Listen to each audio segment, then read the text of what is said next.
IDF had a very successful capture of a key Hamas stronghold in northern Gaza. Joining us to talk about it is our prince of a friend, Aaron Cohen, former Israeli counterterrorism operative. Aaron, I don't think people understand, A, how important this was, and B, how they did it.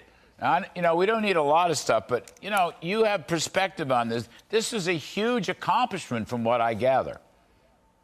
Yeah, Larry, let me make it really clear to those people watching. Israel is operating in what's called a forward operating area. This is a complete war zone. That's number one. Number two, this particular airstrike is what we call a danger close operation. And what that means is that F-15s, particularly in this case right now, and there's a high probability that there were Israeli special operations individuals. So note that there's a high risk to the IDF commandos who were operating in conjunction with those F-15s. From what I understand, they launched multiple specialized munitions for the purpose of being able to strike tunnels, a specific tunnel or bunker or command center. Let me say this. Israel has no interest in striking civilians. That's not their business. There's no upside to hitting civilians. However, when actionable intel, and we've discussed this, comes in, those operations must be conducted very, very quickly. One, to be able to continue to eliminate the command and control structure of Hamas. And in this case, this was a Hamas terrorist leader with multiple associates of his who were also in the upper fringe. Two, to be able to continue to push forward with hostage rescue operations, just like we saw with that IDF soldier that we brought back 2 days ago, which I helped break. It hit Israel, and then I put it on with Martha on Fox. And so operation is significant. Also, notice when you look at the B-roll here, Larry, you don't see Gaza being leveled.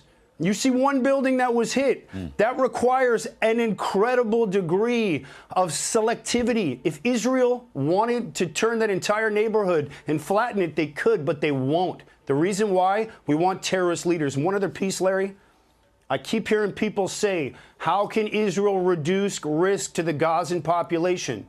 It's really simple. There's two parts here.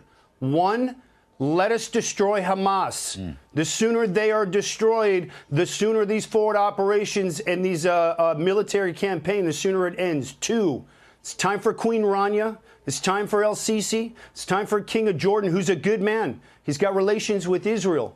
It's time to open the gates, and it's time for the Arab world to step up. And Larry, you know me, I don't get political, but it's time to let all of those Gazans who are being held hostage by Hamas, unable to move to the south, to go into those countries to get the aid and to get the re-education that they need and to get that poison out of their education system. I agree. I mean, look, those countries you mentioned, Egypt, Jordan, just take those two, they are not rooting for Hamas. They do not want Hamas to be supreme and strong. That's right. I got to get out, Aaron, but it's a good point. But the other thing is, you nailed this guy, Jabaliya. He was a big he was a big commander, and they nailed the training center. So that's a huge thing. Right. It's a great beginning. Aaron Cohen, thank you. That's right. A little bit closer now. Inch by inch, Larry. Inch by inch. Inch by inch. I love it. Thank you very much.